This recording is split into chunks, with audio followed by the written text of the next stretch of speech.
Let's take it back to the 1990s. In today's video, we're going to be talking about one of Michael Jackson's most culturally impactful and groundbreaking songs, Remember the Time. Who doesn't remember the video with all the dancing and turning into sand and the CGI effects? So that was ahead of its time. Today, I'm really excited to get this conversation going. We're going to have our roundtable with our special guest. Let me introduce my good friend from the Black Jackson estate, Latoya.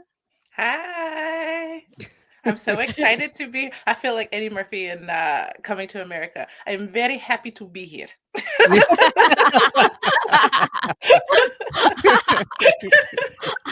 I love it. And we're going to talk about Eddie later too. So that's perfect. I think this is the People's Choice guest. We always have him on the channel.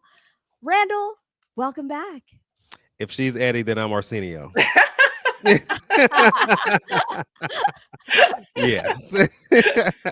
So always happy to be here. Looking forward to this conversation, especially in conjunction with the Black Jackson estate. So let's get it. I think one of the main reasons why I think it's really important for us to come together and talk about this is this short film. I know we're going to talk about the song, but this short film was very groundbreaking and impactful because it had its all Black cast and it showed Michael Jackson and all of the people there as royalty. And I thought it would be really, really important for us to bring not only our perspective as Michael Jackson fans, but also as Black Americans. So let's get into it. Released January 14th, 1992, second single from Dangerous album, which came out in 1991. This actually peaked at number 3 on the Billboard Hot 100, but it did hit number 1 on the R&B singles chart for 1 week. Internationally, this hit top 10 in over 10 countries, certified gold in the United States.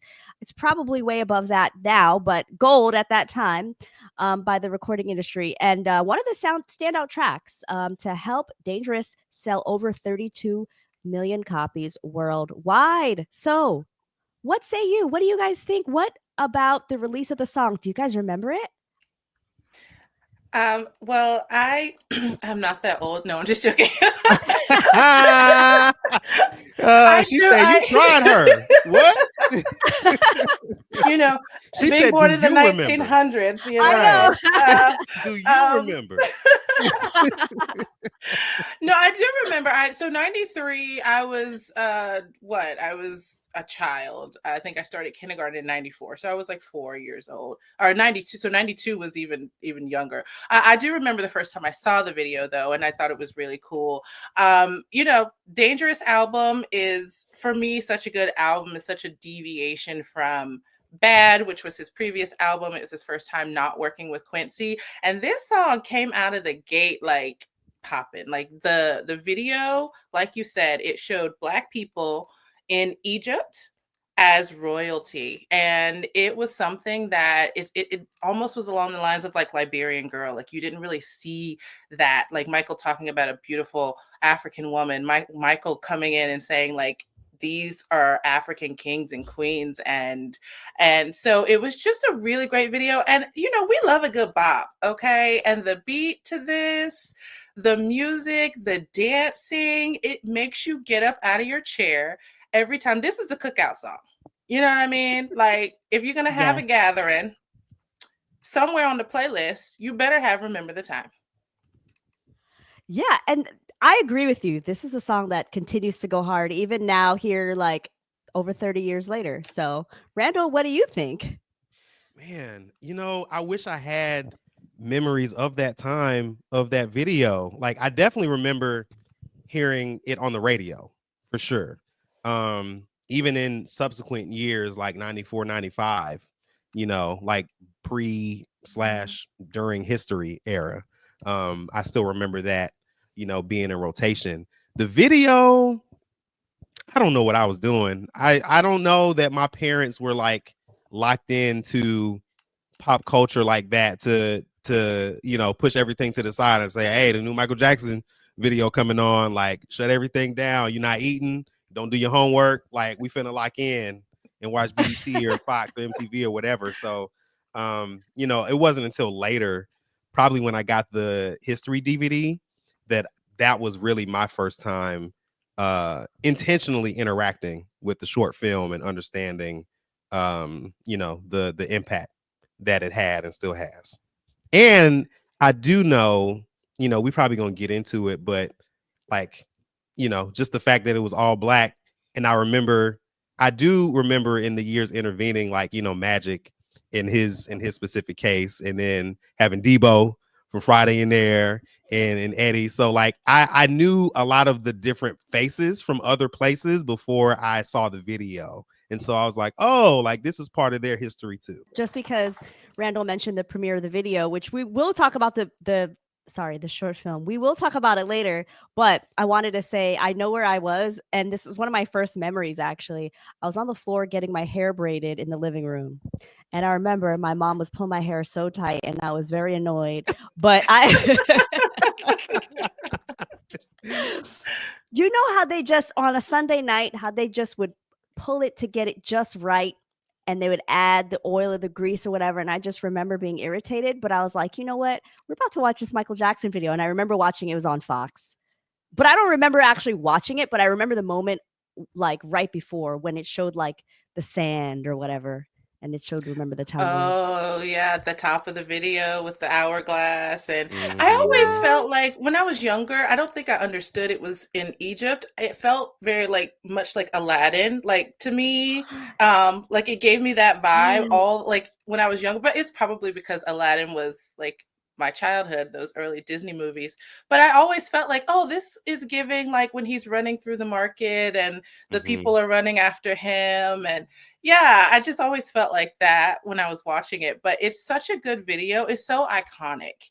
And in true Michael Jackson fashion, you've got a world premiere. It's dropping at the same time all around the world on Fox, no less, which at that time, because we're in a different time now, but at that time, I feel like Fox was like the Black people station. Like you had Martin on Fox and like a bunch of other, like I feel like that was a Black people station. So we were tuned in, like we were ready to go. He knew his target audience, and he was like, "I got y'all." Yeah, absolutely. And I want to mention too that the reason why I think we can talk about the song and the video so synonymously is because they were released like within each other basically.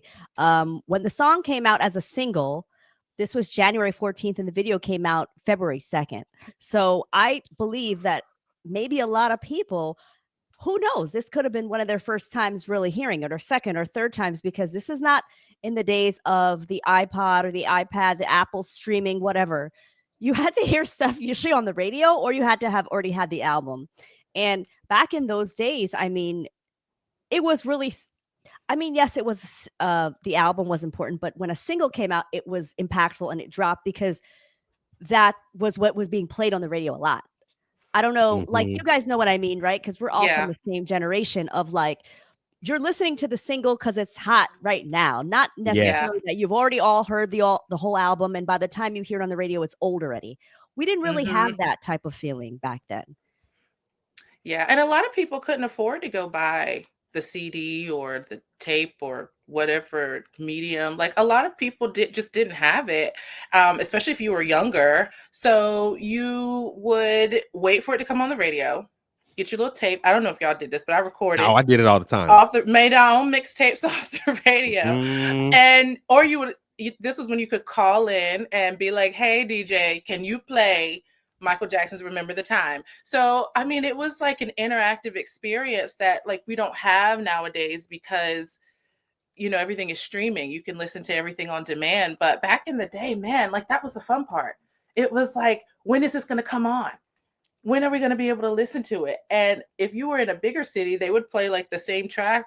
If it was a new track, like at the top of every hour or something like that. So you had so many chances to listen. Children, where's my camera? Children. You have no idea. You have no idea. We were fighting for our lives to make sure we could hear the music we wanted to hear, okay?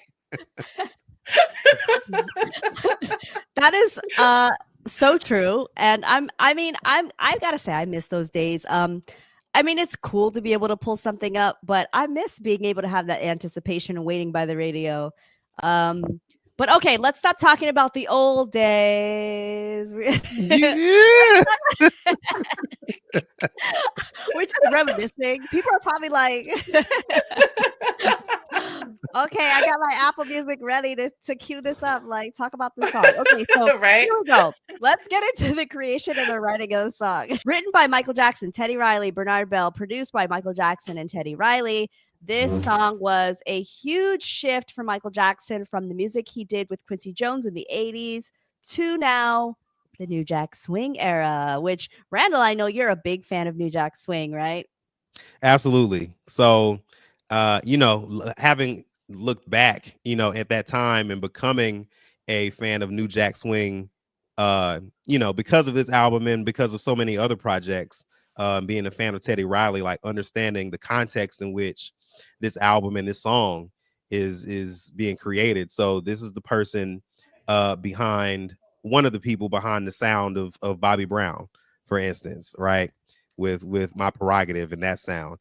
Keith Sweat, and that Make It Last Forever kind of being one of the beginning songs of the New Jack Swing subgenre. And then, having his own groups in between, Guy and Rex and Effect. So this is, one of the architects of New Jack Swing. One could argue Jimmy Jam and Terry Lewis are part of that too, having listened to Janice Control and Rhythm Nation and all that, right? So that's a whole separate conversation. But for this specific thing, having him lend his own style to Michael Jackson, somebody who was kind of looking for that next thing, after Thriller and having, some success of it with Bad and the type of sounds that he used in the crafting of that sonic tapestry, I would say, being able to lean on a framework, that being New Jack Swing, and extending it in different flavors throughout the song, throughout the album, I should say, and having it manifest in an R&B flavor in Remember the Time is an achievement and a standout of New Jack Swing. Yeah, absolutely. And this is a time too where Michael was looking to kind of freshen up his image, freshen up his sound. Hence the 1993 run he went on, like in the beginning of 93. We know 93, we cut that in half, Yes. But in the beginning, doing the Super Bowl, doing the Oprah interview, he was listening to what people were saying, and people were asking, like, how are you going to fit in this new music sound? And so this was kind of the beginning of that. Like Randall said, he tapped one of the, I don't want to say one of the most successful, in my opinion, New Jack Swing producers, songwriters, and he was like, I want this sound. And that whole album gives this sound. I mean, he's still got some Michael preachiness in there, which we love, but you've got an era where R&B and kind of like grittier R&B is becoming the music standard. And so Michael had to slide in there somehow. And he came with the love song about, do you remember, girl? Put it up, but, like, do you remember? I will say, and I mean, yeah, you're right. It is a love song. And I've never really hear people talk about this song in that context. But he's talking about that lost love. Yeah. And wait, before we get into that though, because I want to have a deeper conversation about these lyrics and the meaning. I want to read a quote by Teddy Riley. He said in 1992, soon after this single was released, he said, Michael wanted something fresh and street. I gave him the swing and he made it magic. And I thought that was interesting because, Teddy Riley, yes, he is the standout producer and, kind of like really the pioneer, a lot of people would say, of New Jack Swing, right? But he's also someone that grew up watching Michael Jackson and probably, looking at him as someone that he aspired to work with. And he acknowledges that, like, hey, I gave him the New Jack Swing part and he took it to the next level. So I thought that was really interesting. Yeah, it's the most successful New Jack Swing album of all time. Say that. I heard that. Yes. Yes. It's true. Yeah, think about it. True. Yeah, let that sit on your chest for a little bit. So, Yeah. Wow. Teddy is somebody who was learning how to produce still by producing Michael and Michael having to tell him, like, yo, tell me when the note is off. Tell me if I'm not doing this right, like produce me, right? So because this track was like a collaboration, the likes of which Teddy might not have experienced, or at least how he tells it, because the way that this track was crafted, Michael led with the melody first and had them write the words to the melody. So if you think about how the verses are sung, the track was created first, and then Michael is like, all right, singing the melody, and said, okay, you have to fit the words to that. So that's how that fell in that way. And it makes sense because it's something that you can hum and people can recognize it, right? Like you don't have to say the words. And this is kind of reminiscent of somebody who I'm also a fan of, Jasmine Sullivan, who writes that way, who's more of a current R&B artist. And she says she starts with rhythm and then fills the words in later. So when I read this about Teddy and how Remember the Time was crafted, I said, oh, it makes sense. This is why I like, some of their pieces of art, because of the signature rhythms and notes that they include in their music. Does she sing "I'll bust the windows out your car"? Yeah, see, you're right. Like her. you could hum that, and I knew what you're talking about. You know what I mean? So like, yes, pick up your feelings. Yeah. Yes. Yes. Pick them up.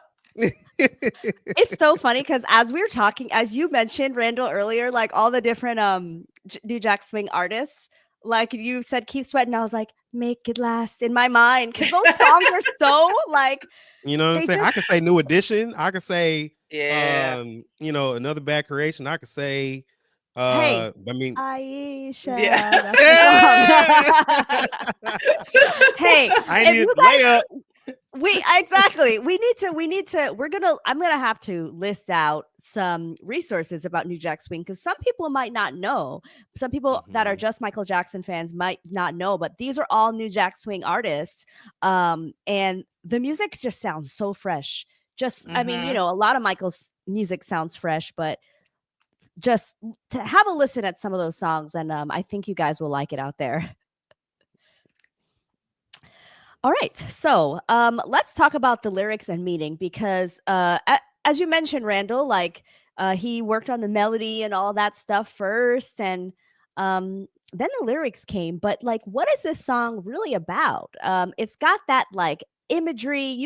It's almost like a very vivid storytelling. He's being very open and like direct about these moments that they spent together, he and this long lost love. I mean, yeah. Do you remember the time when we fell in love? We were young and innocent then, and yeah. What do you guys think this song is about? Because me personally, I'm not so sure. Yeah, Randall.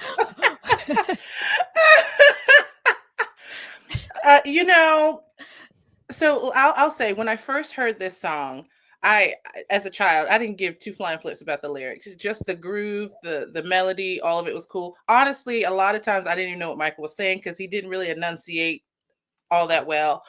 As an adult who has been through a little bit of life, I completely understand. Like I said, to me, it's a love song, and it's a love song about like, how could you do this to me? I loved you so much. We had all of these times together. Do you remember that? To me, the context of it is like, how could you have moved on from what we had? And that's how I hear this song now. And that's why I love this song so much, because we all, if you don't have this, if you've never had this before, live a little bit longer, you probably will. We've all had somebody where you're like, what if you were still here? What if we were still in this place? And, reminiscing about all of these times that you had with this person, and you just wish you had that back. That's how I hear this song now. And the end is what gets me. The ad libs at the end, we all love. But when he says, you and me in Spain, what about us? I was like, Michael, who hurt you, baby? In Spain, that's so specific. He wanted international heartbreak. Right. Like he wanted somebody to know. That was directed at somebody in Spain. Not in Spain, but they were in Spain together. You see what I'm saying? Right. So it's just a great song. There have been multiple sources that have said that this song was inspired by Diana Ross. That didn't come out of Michael's lips to us, but there are plenty of sources. I guess we'll get into that Yeah, in we just a finna few do it. minutes. But, go No, I ahead, mean, Ross the Boss. Let me tell you, I don't know what Upside Down was doing to him, but baby, I'm coming out. Upside down is I, I'm coming out is crazy. but listen, she did it, and good for her. let's now I think the people are curious. Can we just get into it now? I mean, well, let me do this. Let me just read off a selection of the Okay. lyrics Okay. for those who may just have the melody in their minds, which is probably, a lot of us. Okay, it says, "Do you remember when we fell in love? We were young and innocent then. Do you remember how it all began? It just seemed like heaven, so why did it end?" Okay. Then we go down. We go down. "Do you remember back in the spring? Every morning birds would sing. Do you remember those special times? They just go on and on in the back of my mind." Um, so what is the deal with this song and Diana Ross? Because yeah, we have heard for a long time kind of like rumors about Michael and Diana having a close relationship. And there have been sources, which I think Latoya might grace us with, or Yep, I got Randall. one too. And Both of Randall's us. got some. Listen, we coming Oh, in at all sides. Yeah. Mm-hmm. We're coming okay. at from all sides. And I will say, so there are little tidbits about their relationship that makes you go, hmm. For example, The Wiz, when they wanted to cast Stephanie Mills as Dorothy for the movie version, and Diana Ross wanted the role for whatever reason she wanted it, and they were like, "Babe, you're too old," and she was like, "Well, if I don't do it, Michael won't do it." I mean, the pull you have to have with somebody to speak for them has to be strong. So that's really one of the deciding factors Wow. for how she even got the role of Dorothy in The Wiz, because she was, I think, 34 at the time, which is not old. But, Dorothy was supposed to be 24 and Stephanie Mills was a little, and she had done the original Broadway version. But I digress. I have from this man's brother, Michael Jackson, "You Are Not Alone," Michael Through Her Brother's Eyes by Jermaine Jackson. There's an excerpt in here where he speaks specifically about Remember the Time. And to preface this, before here, he's talking about how he felt that Diana Ross was the reason that Michael wanted to go solo. Because he claims that she would tell him that basically, "You're the star, people want to see you, you should really do this on your own." So he starts this paragraph that way, and then he goes into this. He said, "Ultimately, the movie bombed." We're talking about The Wiz, but Michael won plaudits and the highest praise from the director Sid Lumet, who said that he was the most talented young person to come along since James Dean. That's what Sid said, allegedly. The whole the whole experience lit another desire within Michael to get more involved in movies. It also brought him exceptionally close to Diana. His devotion to our goddess of Motown developed from a teenage crush into a young man's infatuation. I think it's fair to say that in his mind, Michael was the first woman he fell in love with. I also wondered if she felt for him the way he felt for her, or if she saw him as the little boy she'd first met. Michael felt that she no longer viewed him as a boy, but as a man and as a respected artist.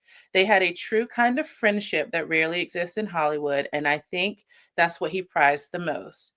As for how intimate they truly became, this is where his music, nearly always semi-autobiographical, would speak for itself. Go listen to the wistful lyrics of Remember the Time, released in 1992. The song was, as Michael told to me, written with Diana Ross in mind, the one great love that, as far as he was concerned, escaped him. So that's what Jermaine had to say about Wow. Remember the Time. Mm. So I would love to know what happened in Spain. Yeah, You like know, it what was makes me going wonder. on? It does make me wonder, like, is this like something where like, I don't know. I don't want to speculate too much, but is this something where they actually had a relationship and these are the memories stemming from actual real moments, or are these moments like that they happen to tour and end up both in Spain and he remembers like certain like I just don't know. I need more information. Sorry, Randall, I know you were going to bring something too to the table with this. Do you think it's an unrequited choose? Is that what you think? Like, you know, You think Michael made this up in his mind? yeah, right. I mean, I wasn't honestly, that's what it kind of I mean, I kind of do feel that way though. Just because we have limited information about this. No one else has really come out and given any hardcore facts about like what the relationship was. And I've talked about this on the channel before, but like I have recently, I'm going to go off on a small tangent. Stay with me. I've recently been getting into Elvis and studying him as an artist and realizing that he had a lot of friends and people around him that have written books. You can find dozens of books of people that knew him, that spent time with him, because he always had friends and stuff around and confided in people. My goal is a little bit different. You always have either these people that are doing the biographies from like a fan standpoint or a tabloid writer standpoint, or you have the autobiographies from people that were in the family or people that were worked with him a couple times, might have a couple sentences, but they're not telling anything about his relationships or about, friendships or conversations they had. So without that, I do kind of feel like maybe this was a little like just a crush where he just had these, I don't want to say fantasy, but yeah, like an unrequited love kind of situation.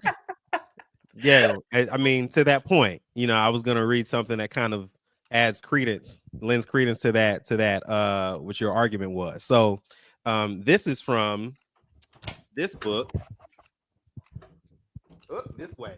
Michael Jackson, All the Songs, the story behind every track. And it goes by album. And in the Remember the Time section, Teddy talks about, how they started crafting the song. And he was playing music and he had a whole bunch of beats, and Remember the Time was the fifth beat, which I think was also the fifth track on Dangerous, but I digress.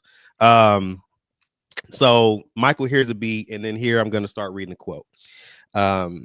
He took me to the back, and this is Teddy talking. He took me to the back, and I thought he, meaning Michael, was going to lecture me, like I did this chord wrong or something. And he was like, played up on the piano. That melody, everything is just great about this song. And what I want to do to this is I want it to be full of love. I can't tell you who I'm writing this about, but I know this is going to be our second single. He said this when we were playing the track. I know who it's for, but I can't say. I would never. And the author goes on in the book to say what the producers seem to be forgetting was that on the back of the single sleeve, the King of Pop had these words added: dedicated with love to Diana Ross. Yes. Amen. Amen. Yes. And to your point, Aisha, I'll say this.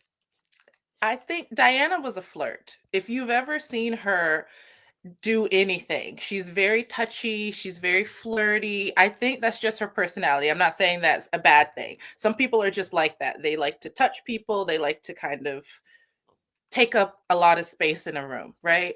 And I don't know if she understood that for him, and he's got this very conservative background as a Jehovah's Witness. So maybe for him, that was like, you like me and I like you, and we have this kind of flirty thing going on, right? And for her, it was probably just her being herself, but she didn't really understand the impact it had on him. And that's just me trying to double down on your argument for you, because I think she knew exactly what she was doing. I think that it was very clear to her that he adored her in a way that was probably, I don't want to say not appropriate because they were both adults at this time, but it's very, she was a lot older than him. So I don't know, but it was dedicated to Diana, to Miss Diane Ross. We just don't know. We need a little bit more concrete evidence that this was actually a thing. I mean, I don't even think we're gonna get it. No. You know, like No. No. it's cool to. I think, you know, having these points to read off in these books, you know, from the words of the people that were, you know, involved with Michael's life. There is ample evidence to speculate with. But you know, it can be seen as one of those like flighty things, like, oh, you know, I wonder, you know, it'd be, you know, I think their business ultimately, if that was the case. Yeah. But it True. is, you know, being fans of it, it is fascinating to wonder, you know, what could have been had, you know, life pressures, societal pressures, etc. didn't exist, and they could be more comfortable displaying that in front of people, you know. So my 2 cents. Yeah. And you know, Miss Ross had a lot going on. I'm not going to go into her life story, but I have read her memoirs. She had a lot going on too. I mean, she was all over the place, and admittedly, by her own, you know, admission, she was so in love with Barry. Barry was never, you know, was going to leave his wife for her. I mean, there was a lot of things going on too with her. So I don't think that she understood how she impacted Michael. I honestly don't think she understood that. I think for her, she just saw him as, you know, little Michael Jackson. And when you're younger and you see an older person and you think they're beautiful and you adore them, you know, you develop a little crush. And, you know, Michael just was in a space where he was around her for so long. Maybe he felt like, you know. Yeah. But I mean, listen, remember the time. Do you remember, girl? That's what he asked. He said, do you remember? You know, because I do. You know, they'll go on in the back of my mind. So obviously he remembered, you know, those sweet memories will always be dear to me. And girl, no matter what was said, I'm not going through these lyrics, but you know what I'm saying. So now that we've talked about the storytelling of the song and all that, we've talked about the reception and how it did on the charts. Now, this is one of the songs that Michael really didn't do live. But he did do it on a couple of occasions. I will say that if you have seen the Dangerous Tour rehearsals, they did rehearse a live version of Remember the Time to be played on the Dangerous Tour. And watching a recent interview that was on the Red Jackson channel, shout out to him, with Eddie Garcia, who danced with Michael on the Dangerous Tour, they actually performed it 1 or 2 times live on the Dangerous Tour, and it didn't work out because it was just a lot of stuff going on. It was very tiring, a lot of props, and they were like, let's scrap it.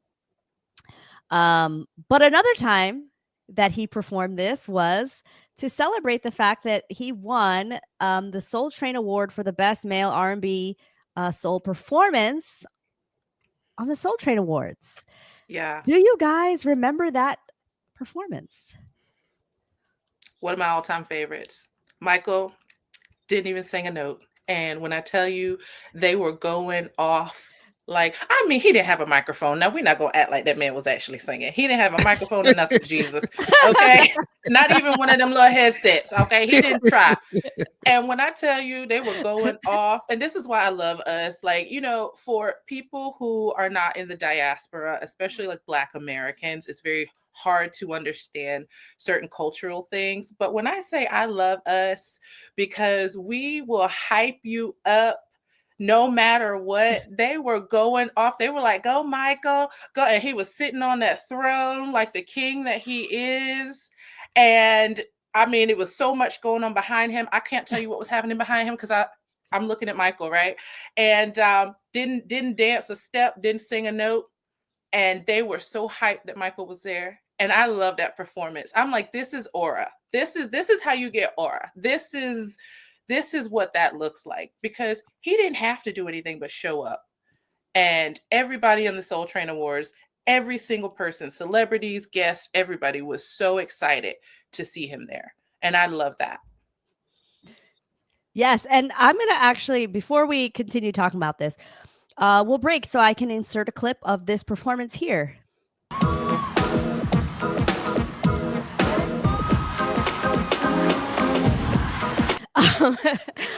Okay, so now we're back. We forgot to mention earlier that Michael was sitting in a chair the entire time. Yeah. Yeah.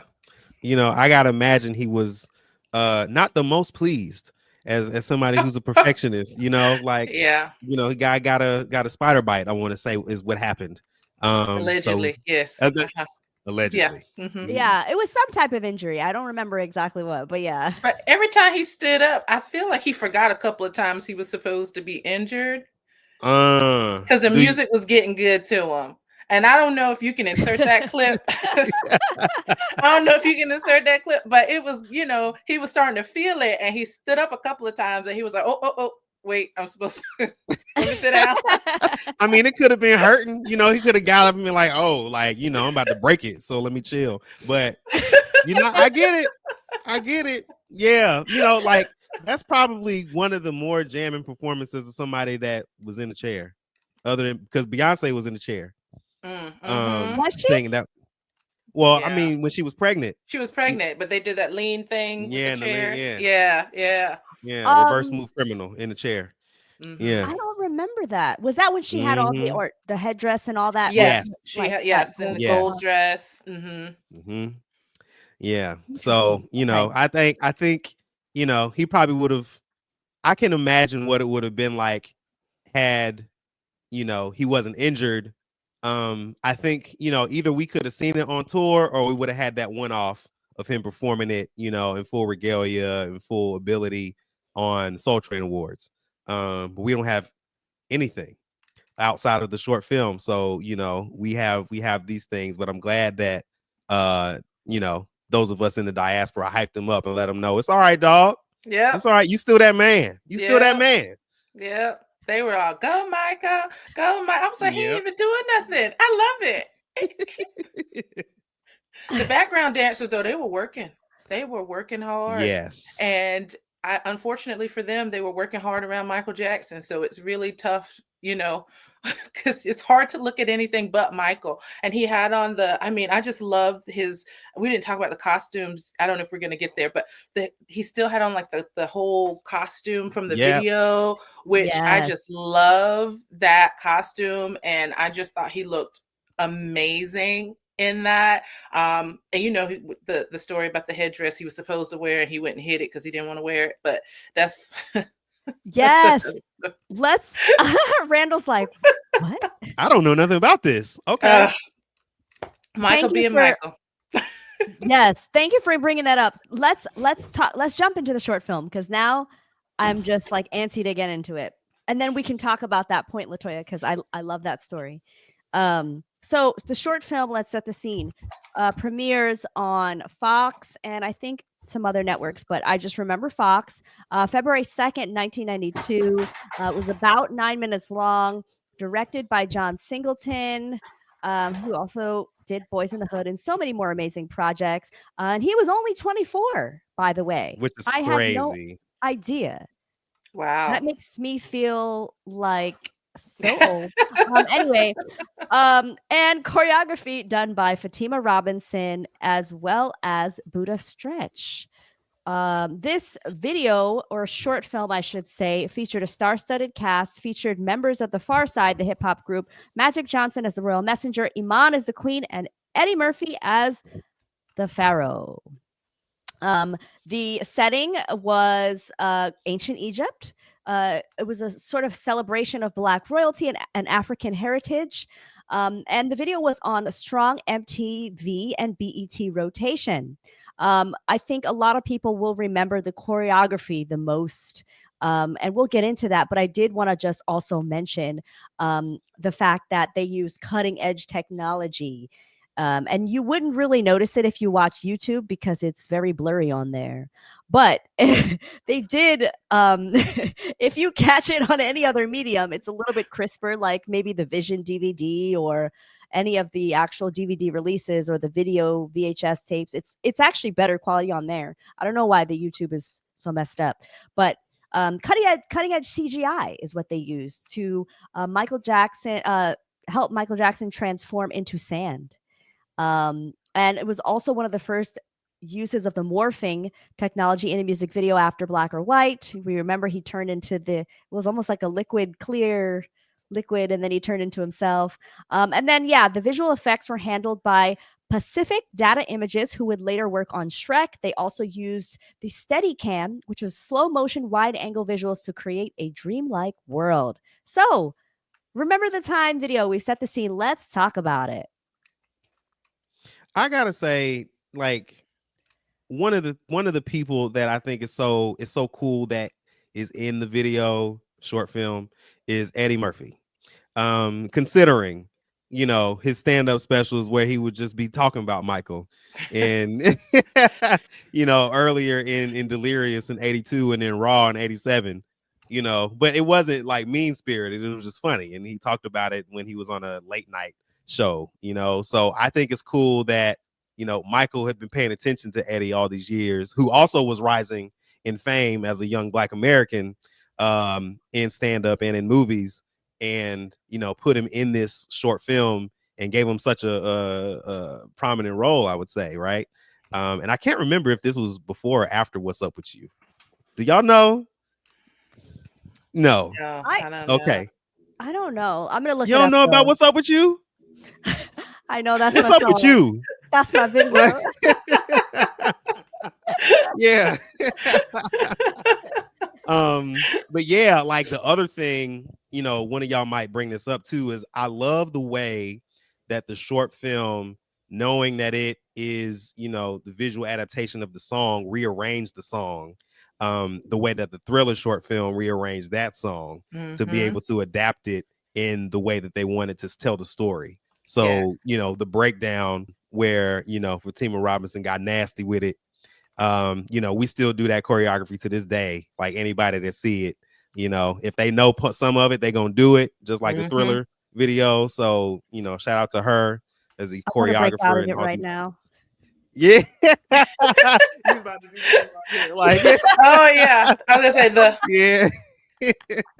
Right. So, you know, and I was watching it recently too, and I don't know that if this was on purpose, but and y'all probably knew this 30 years ago, right? But it just reoccurred to me like, oh, these are basically orientations of the body that look like hieroglyphics. You know, so it's I never Yep. noticed that. You're so Yep. right. Yep. yeah. So that was cool. So that was my 2 cents so far about the short film. I wanted to add just because I looked it up. The What's Up With You single was released in 1993, but it was recorded in January of 92. So could be that after they did this Remember the Time thing, he was like, hey, you want to be on my video and short film Yeah. music? Yeah. Like, hey, you want to come on? Like, let's go. Yeah. Yeah, I love the video. So as a hairstylist, I will say hair was on point. I do remember at one point, I don't know if it was Fatima that was talking about this, maybe it was John Singleton, was talking about how he wanted to make sure that nobody had straight hair. Everybody had some kind of braid, cornrow, something that was authentic to the African diaspora. And I just thought that that was, I mean, such a small touch, but it's something that makes a huge difference in the video. They even have kind of like authentic looking, like, you know, the ancient Egyptians wore wigs that were braided, and they actually had like those types of wigs on the dancers. And so it's so small, but it goes to show that no detail was overlooked in making sure that this felt as authentic as possible to being an Egyptian setting. The only one that had straight hair was Michael. And let me tell you, that blowout was blowed out. Okay. He looked amazing. His emotional support curl in the front was like doing its thing. He looked great. This is one of my favorite looks on Michael Jackson ever. Like, I just think he looks so good. Even, and that's, you know, if y'all seen or heard any of the Black Jackson Estate podcast, y'all know if Michael won't doing it, we'll tell you Michael won't doing it. But I'll tell you this, he looked amazing when he turned into, at the beginning, when he's like turning and standing up to be like, you know, because he walks in the hood and then he goes down and then he turns into Michael. Like, just that look, he just was so beautiful. He just looked absolutely fantastic in this video. And like I said earlier, the costumes, Top tier. Top tier. Yes. And let's talk about the costumes because yeah, Michael Jackson's costuming was created, like many of his costumes were, by Michael Bush and Dennis Tompkins.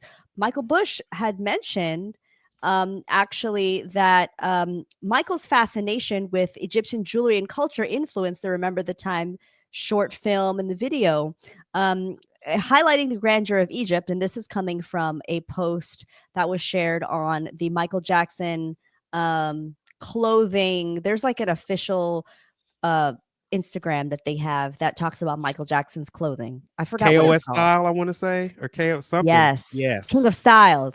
Yep. Yes. It said, highlighting the grandeur of Egypt, Michael wore gold satin, golden chainmail, and 18-karat gold accessories. So imagine that that plate, that eagle-looking plate, Mhm. must have been 18-karat gold. That's wild if it was, and expensive if it was. Mike didn't care about a budget. What do you mean? Right. What? What? It was like It's just Sony my got taste. It's just my taste. It has to be real gold, 18 karat. it. It's gonna look fake on camera if it's not real. They're gonna be able to tell. Oh man. No, And okay, yeah, so oh, go ahead. I was gonna Please. say, yeah, I think it was. I want to say it was Michael Bush who actually, because I have his book somewhere around here where he talks about the styles that he did for Michael. It might have been him that actually was talking about the headdress that he made for Michael to wear in the video, and then I think John Singleton kind of picks it up, and he's like, when it came time to actually start shooting, Michael was like, I don't know where it is. I can't find it. And he had actually hidden it somewhere in his dressing room. He didn't want to wear the headdress, but he didn't want to tell them that he didn't want to wear the headdress. So he just hid it, and and they filmed without it. And then they found it sometime later. And he was like, oh, darn, we've already filmed, which is true Michael Jackson style. I mean, Michael was so nice. He wasn't going to be like, I don't like this thing. So he just got rid of it in his That's own way. wild. That's crazy. Wow. But now I'm like, I would love to know what it looked like and what it was, what the Mhm. entire outfit was supposed to be. I am gonna find it because I remember. I think now that you mention it, that King of Style book should have a picture of it. I It feel like I've may. seen it somewhere. I I feel know like where it may my be book in there. is, but I'd have to look later and see if it's in Yeah. there. Yeah, I can't remember. It's been so long since I've looked through that book, but yeah, Mhm. I feel like I just wanted to like, why, Michael? Why, like, dude? That's a funny guy. That's a funny guy. Right, right. But he looked great. He looked great in the video. He just, in true Michael fashion, decided, he didn't like the outfit all the way.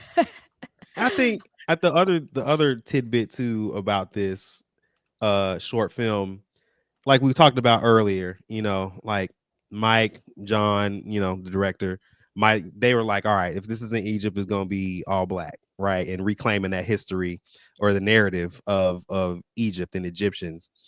After all the decades of films of Egyptians or movies about Egyptians or set in Egypt that were basically played by white people, one of which was Michael's dear friend Elizabeth Taylor, Oh, the right? dang. So, Yes, I Cleopatra. have to, right, exactly, in the 60s. So I wonder if that conversation was had between them and what that was like. Not of any like, I'm stomping all over your film legacy and putting, black people in this film, but just, there's a clear difference between, the Cleopatra that you played and then this version of Egypt, which I think is more historically accurate.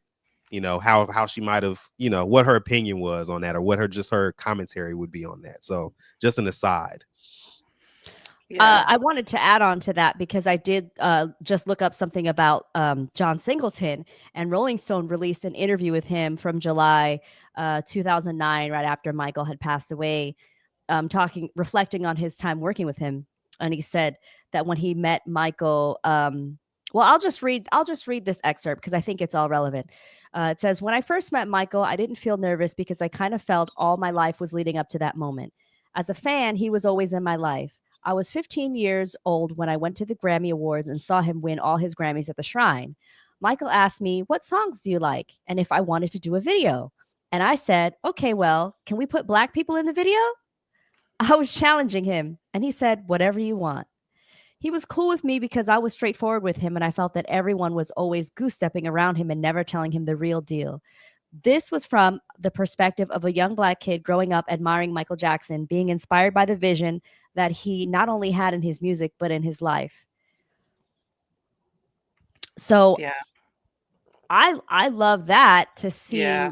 just that John Singleton at 24 years old was taking charge and being like, hey, this is what I think we should do. And Michael's like, all right, let's do it. Yeah. I love that. And John Singleton, may he rest, was, I mean, he had some iconic films outside of this, but to bring him in, and I also want to say, like, for Michael to have Magic Johnson in this video at that time was a big deal. And, you know, the kids now, they don't know, but, you know, Magic had just come out and said that he had contracted HIV, and it was still so much of a stigma around, you know, HIV and AIDS at the time. And so for him to have Magic in this video, he was actually making a statement as well, for his, you know, humanitarian work and his work with like Ryan White and for the AIDS epidemic. So I just love that Michael, like I said, all the details are really what make this video. Even casting Iman, who was Somalian, in this role as Cleopatra. I mean, of course, she's a model and she's gorgeous, but she's also a brilliant Black woman and a brilliant business person. And for him to have her in that role as a strong lead, I mean, the dialogue, she's clearly in charge. You know, Eddie Murphy is like, what y'all gonna do? Because I'm gonna have a problem if y'all make her happy. Like, that's the vibe you get from their interaction. Like, she, you know, even the, you know, Yeah. you know, which, you know, again, that's another cultural thing. We all know as Black people, you get that look from a Black woman or you get a little signal from her, you know, you better get yourself together quickly. Okay. So it's like those little details that I think is why it hit #1 on the R&B charts, as opposed to like peaking at #3 on the Hot 100.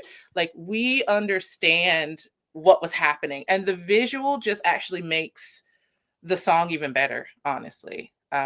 Because then you're like, oh, that's what he was clearly, as we stated earlier, was talking about Diana Ross. But the visual, you're just like, oh, okay, so that's what this means. And he loves her, but she married to him and she want to be with him. Like, there's a story there.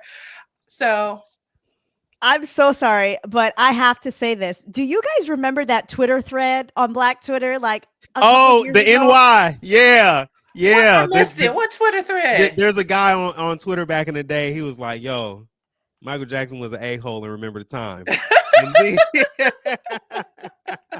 And talks about step by step why he was. And like, yo, you fronting on me, you flexing in front of me? Like, on my woman? Like, that's, yeah. It was. But he did, though. But he did. And then kissed the girl. And then kissed the man's wife in the bedroom. In his own palace. And how he get up there? Michael, how you get up here? Did he turn into sand and shoot up the stairs and say, how did you get here, sir? Right. And stuff.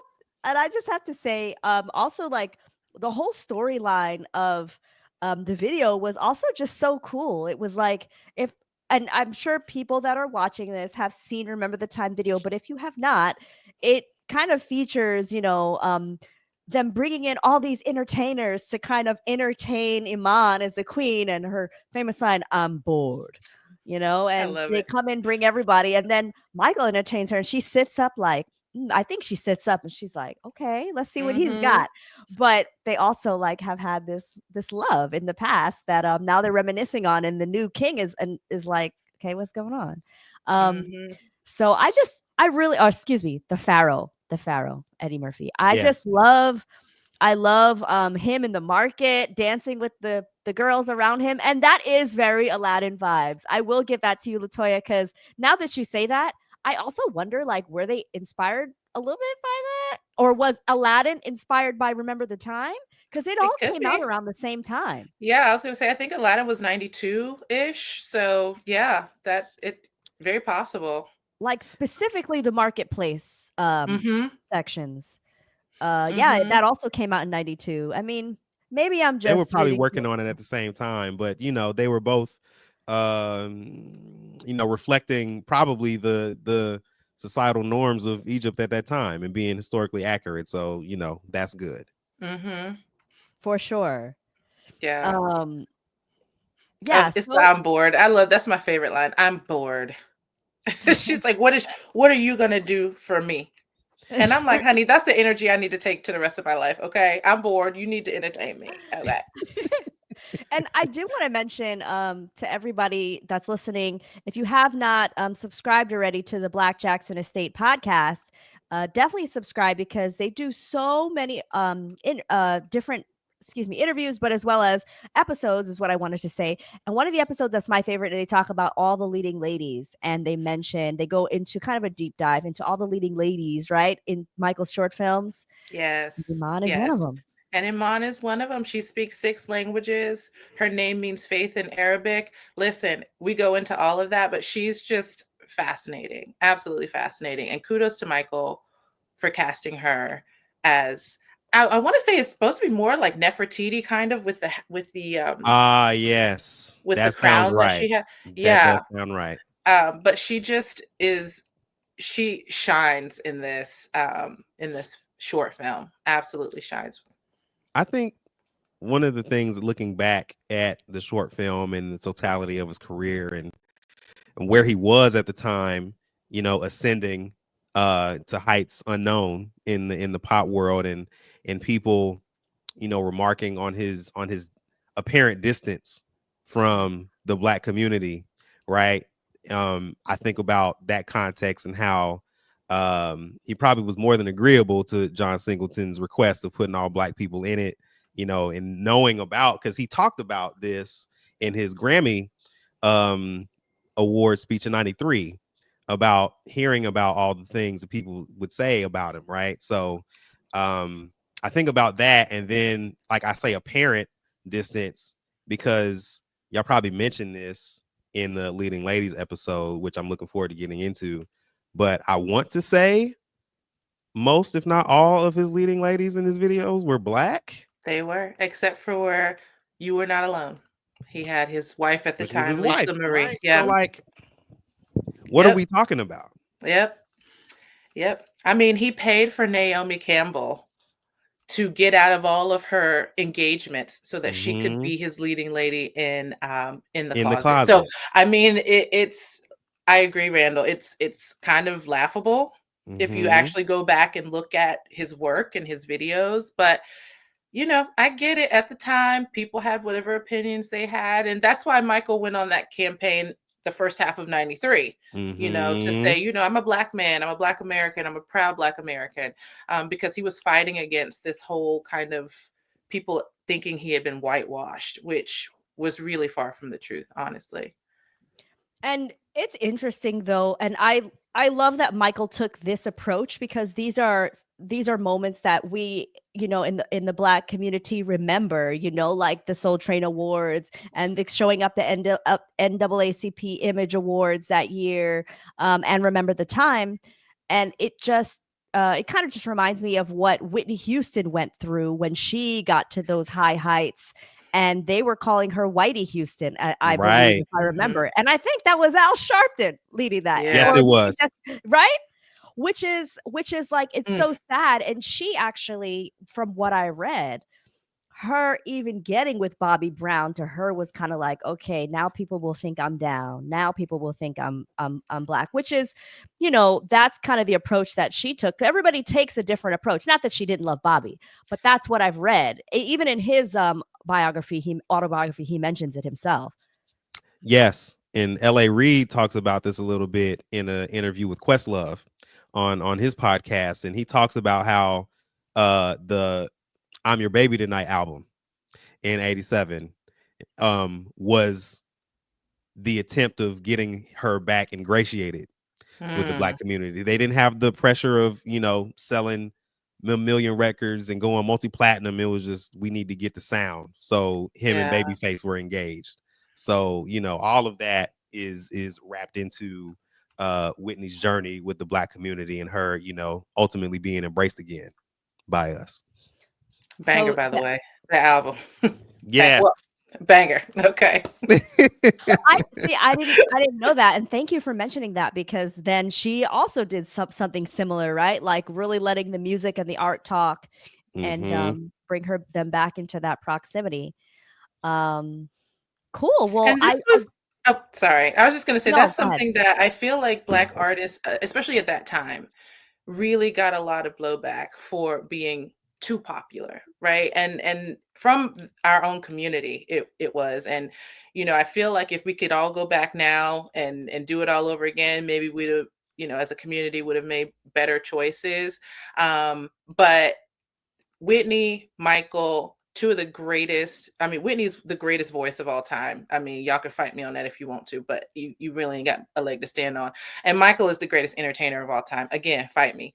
But they walked a tight line between the Black community and the pop world.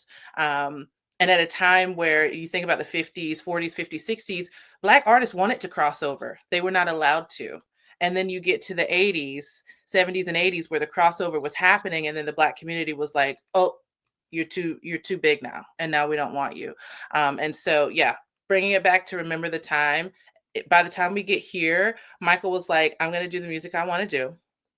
I think Quincy really gave him a structure that he needed, but also a structure that he didn't necessarily, it wasn't his, right? He didn't come up with, I mean, Quincy was telling him, you don't need this. This is too long. You don't need this many songs on the album. You don't need this. And Michael wanted to do what he wanted to do. So kind of like the Baby Tonight album, by the time we get to Dangerous, Michael is like, this is my baby. And this is what I want to do. I love that. Yeah, I think that was a perfect way to like just talk about the cultural impact of this song. And yeah, for everybody that's out there that might have been around, let us know in the comments. Do you remember? Like, no pun intended, but like, do you literally remember when Do you remember, girl? Were you young and innocent then? Call Right. in, leave a comment.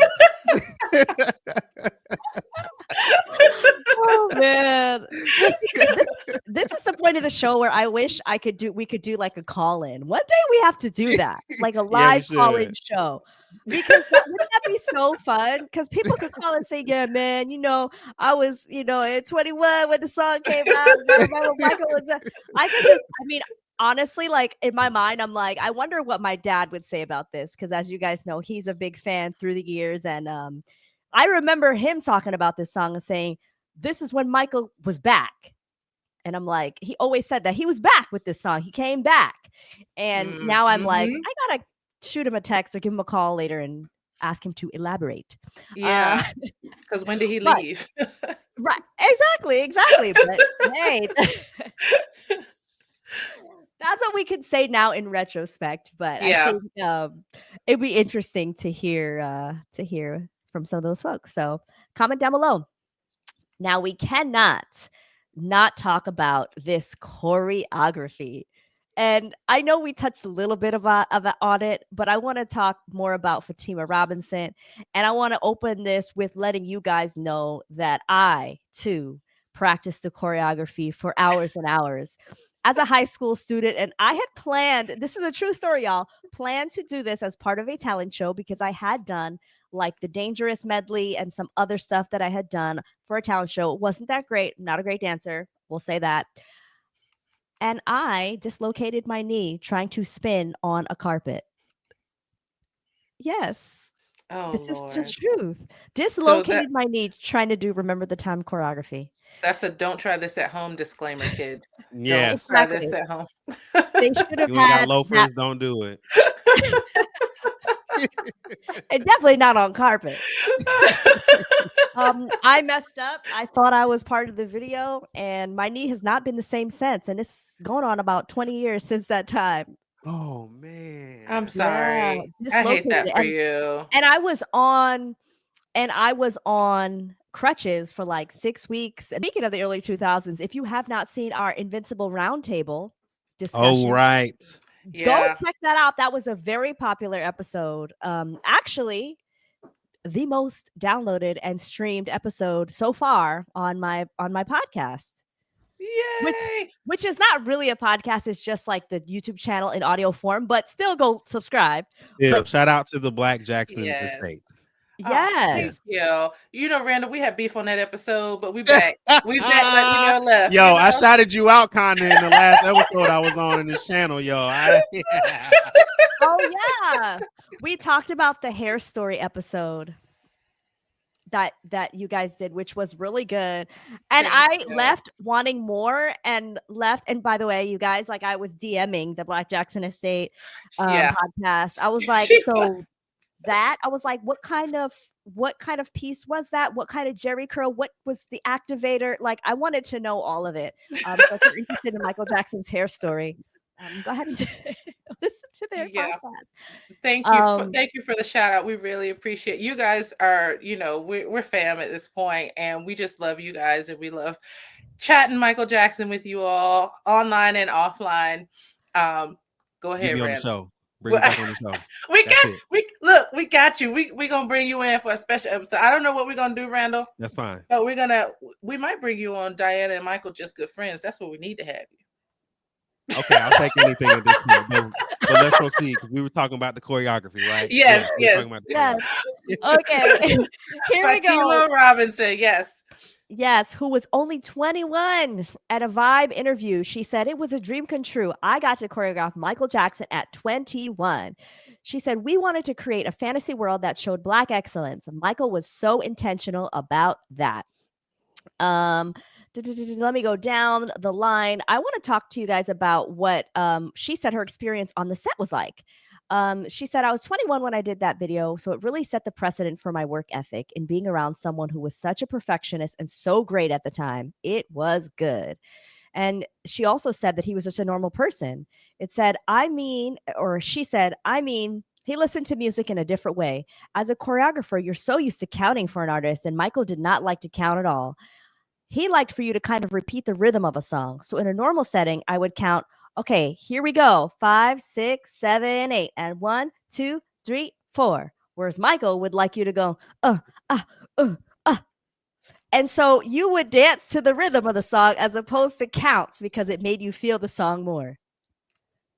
You can see this in This Is It when they start going into the drill, and Travis Payne is right next to him, and they got the shields and the armor on when they do they don't care about us, and he goes yes, he does. I forgot. Yeah, that didn't even register. He does do that. Absolutely. Yeah, he does that. And my dance story, I tried to learn the drill when This Is It came out. No. Unsuccessful. They were doing too much. I couldn't do it. Unsuccessful. Kudos to them, because that's a very difficult sequence. I was in my living room with This Is It, the DVD on repeat, and I was like, I cannot get this move, but I didn't dislocate anything. I just stopped. But yeah. Well, I think that you stopped at the right moment, because yeah. I think it's incredible how Fatima has continued to be so great in all these years, like 3 decades after Remember the Time, and still working with great artists, Beyonce. I was just watching, there was an Instagram account that basically shouted her out. I just was watching it, and she choreographed so many videos I didn't even know. Yeah, she's fantastic. We did an episode called Michael's in Dance Influences and Teachers. Fatima is on that episode.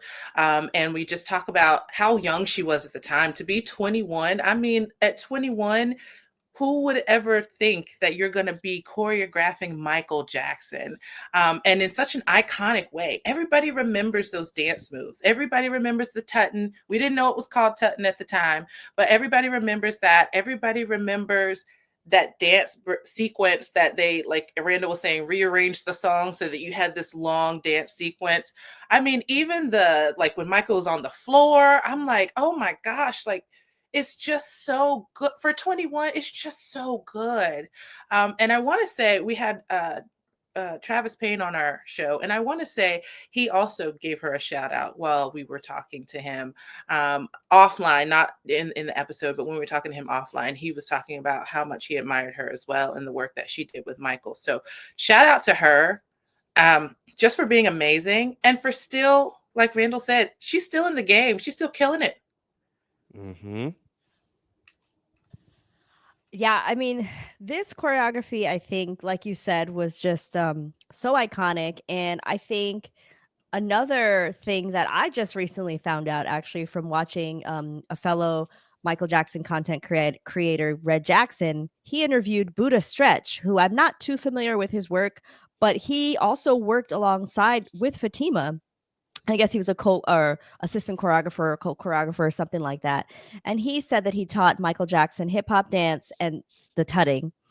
And he was saying, actually, which I thought was such a cool story, was that Michael, to him, was just like, the top of his game. Like, he, growing up, he said that his dad said, who do you want to dance like? And he said, I want to dance like Michael Jackson. And he said, no, you want to dance. You want to be better than Michael Jackson. Don't set your standard, to somebody else or whatever like that. And he said that he really idolized Michael, and working with Michael was like a dream come true for him. And he said that he got to call his dad and say, remember what you told me about working, wanting to be like Michael Jackson? He was like, well, I'm teaching him hip hop choreography right now. And he was just saying that the fact that Michael Jackson was the best, like, the best entertainer, the amazing, outstanding dancer that everybody knows and looks up to, was asking him for more tips and more like things to add to his repertoire was really impressive to him. And I think just a testament to how Michael Jackson was just always committed to like giving more and like getting better and leveling up. There's I don't know the title of the video on YouTube, but y'all can look it up because I've seen it. And I don't know when this was. I want to say this is in the early 90s. I don't know if this is before or after, remember the time, but he invited some members of the Divine Nine, the NPHC, to come and step for him so he can learn. Yes. You're like, what? Yeah. And I want to say it was Kappa's because I think I remember Kane's. So members of Kappa Alpha Psi Fraternity Incorporated, respect. So I want to say he invited some members of, one of the Divine Nine organizations to come and step for him. So like you said, he was absorbing it from a lot of different angles, getting taught hip hop, getting taught step, tutting, like all that stuff. So, he was a sponge. Mm-hmm. Yeah, Michael loved learning. I mean, he said, at one point, he said, he, we joke about it on our show, but he said he, liked to learn from the kids in the ghetto, and, he liked to learn from the streets, but his entire career, that was his goal, to continue to learn, and to continue to absorb this stuff. But I just can we give a shout out to Regina King just really quickly for her choreography and that back. I can't do it right now because I'm sitting in a chair. I probably couldn't do it if I wasn't sitting in a chair, but the lean back that she did in this choreography, do y'all remember? Oh, and she's like, yes. Okay. Yeah. And I was like, is that what's her name from 227? That's all I can think. Like, that's is that her? Yes, it's Regina King. Yes. She is in the video. I did not know she's that. the one who's doing the back part of the choreography. Wow. Yeah. I gotta freeze frame that because I had no idea. And just like shout out to her. I didn't know she could even dance. Well, actually, no, I think there was an episode of 227 she was dancing with Bobby Brown. But she stole the show. She was just like a special cameo. I don't even know if she got a ton of credit for it, but shout out to the multi-talented Miss Regina King for being in this video as well. Yes. Yeah. I love that. I did not even know. I'm just like, I love these conversations because I'm learning so much as well. And like, it's just so interesting to see all of the different perspectives that the people that have worked with Michael have, and like just piecing it all together. It's actually very fun to do as a fan. Even after all these years, you know, the fact that we can like refer back to all these different interviews and little clips, and it's just really, really cool. I did, now that you mentioned Regina King, I wanted to dispel a rumor actually. There's a rumor out there that Wylie Draper, who portrayed Michael Jackson in Jackson's American Dream, is in this music video or a short film. Please don't come for me in the comments. And I will say that he is not in the video. Now, how do I know that? I wrote an article about Wylie Draper several years ago, and got in touch with his brother, who corrected me on that fact and said, this article was really cool. I loved it. Family loved it. But you got one thing wrong. Wylie Draper was never in Remember the Time. He auditioned, but he could never get into the video. And now, I don't know why that became a thing, but yeah, there's a guy that looks like him in there. But if you were wondering, he was not in the video. Wow. That's so interesting. He couldn't get in the video, but was cast as Michael like some years later. That's so fascinating. See, never give up on your dreams, guys. And was it your guys' podcast that I learned from? Did Travis Payne also audition for Remember the Time, or am I remembering that wrong? Yeah, I don't think he didn't say that to us, but he may have. I mean, so much stuff to say. I guess, yeah, we've talked so much about the music, the song, the video. Yeah, I mean, I guess what else can we say to kind of like round this conversation out? Because I think we've had so many different points that we've brought up, and I hope, you know, the listeners out there are enjoying it. Any last words on Remember the Time? Man, I mean, it's like you said earlier. I think even though it wasn't statistically a number one, it was culturally a number one. You know, especially in Black households. I can only speak for mine and you know, those of my ilk. But yeah, Remember the Time is a watershed moment in Michael's career. That late into it, you know, as an adult. So I'm glad that we shone the spotlight on it and shared our perspectives on it. I think one of the things that I admire most about this short film is the intentionality behind it and all the things that we discussed. So, you know, from John to Eddie to Iman to Magic to, you know, Fatima and her choreography, this was a piece of art. Absolutely. Yeah. I guess if I wanted to leave this conversation and round out, I would just say that Remember the Time is one of those songs on the Dangerous album that I can't wait until it gets there. I love the first, 4 tracks, some more than others, but once it gets to Remember the Time, I feel like that's when the album takes off for me. And I'm just like, okay, this is it. It's R&B, but it's pop. And like Randall said, it is, at least in the Black community, you can't go to any gathering without hearing Remember the Time play at some point in that gathering, because we love this video. We love this song. And Michael's voice in this song is just so crispy and so, just so round. It's just perfect. Everything about this is perfect to me. This is 10 out of 10 on the album for sure.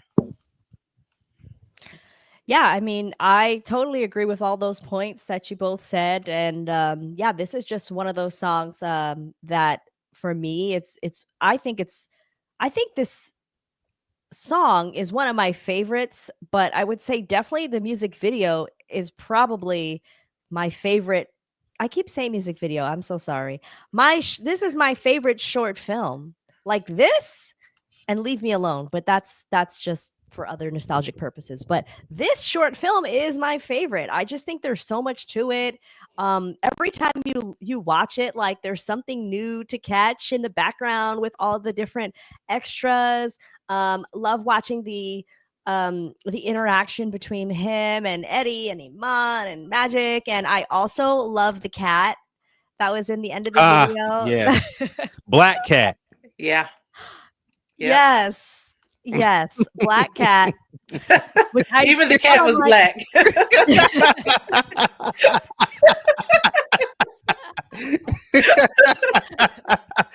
message. Yes, they they definitely went hard with that message. All of the extras, all of the people involved, including the animals. No, but yeah, just really cool, and it really stands out, I think, on the Dangerous album, like Latoya was saying, like it's just a vibe. And even though there are some other New Jack Swing tracks on there, like this really stands out. And I think, even though like we were talking about, it didn't, wasn't like that chart topping #1 or whatever. It's one of those that like you really don't care what number it got to. Mhm. It's just like it's a #1 in all of our hearts and our minds, and I think outside of the Black community too. Like it's Absolutely. so it's just it's just impactful in a lot of ways. And I love the fact that Michael, because I've talked about this on my channel, I really appreciate the fact that Michael showed his pride in being a Black person for the world to see here. And growing up, as a kid who, I grew up in the millennial age where there was the popularity of the Britney Spears and the NSYNC and the Backstreet Boys, Andrew Hill, but that's a separate conversation. I really grew up idolizing the Jacksons and Michael Jackson and feeling like really proud to be Black because somebody like Michael Jackson existed, as so silly that might sound. So it really means a lot to me, now all these years later, that people can kind of see Black excellence through that short film. So I love it. Yes, well Message. said. Well said. Yep. Thank you both so much. By the way, I was fully planning on doing some unpopular opinions, but there really were none. People just love the Remember the Time video so much and the song so much. People started talking about other stuff. Yeah. So yeah, that I say all that to say, where can we find you guys on the World Wide Web? So if you want to find the Black Jackson Estate, we are on Twitter, X, TikTok, Blue Sky, and Instagram, all under BLK Jack Estate. And if you want to find me personally, you can find me on the Twitters, or X, whatever Elon's calling it this week, at Reina Latoya, and it means the queen. I love Appropriate. Wait, Patreon. Don't forget about Patreon. Oh, I totally forgot. Thank you. And we also have a Patreon channel. If you guys want to come hang out with us and follow us, we drop our news episodes there exclusively, and we do an episode, a bonus episode every month, in addition to our regular episodes that we have for free in our Patreon. You just search for the Black Jackson Estate. And we also have our YouTube channel up and doing a thing. Our latest episode is an interview with Faking Michael creator Damian Shields, and you can find us on YouTube by searching the Black Jackson Estate. Randall, where can we find you? You can find me as always on Instagram and Blue Sky at therocfiles as always. I think that's it, really. That's all my places. Actually, you can also find Randall streaming now live on Hulu. Check him out in season 2 of Lego Masters. Oh, I forgot about that Lego thing. Yes. That's right. Whoops. And you'll also find Randall soon on the Black Jackson Estate podcast. Thank you. I appreciate that. Looking forward to it. I hope the cookies are warm. They will be freshally baked just for you. Oatmeal raisin, please. Yep. Thank we got you. We got you. Oh man, now I'm getting hungry. Okay, this has been a pleasure. This has been just so much fun, and I hope that everyone has enjoyed this episode.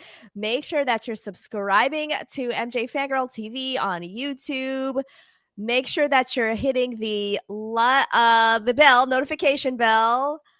Ring a ding ding.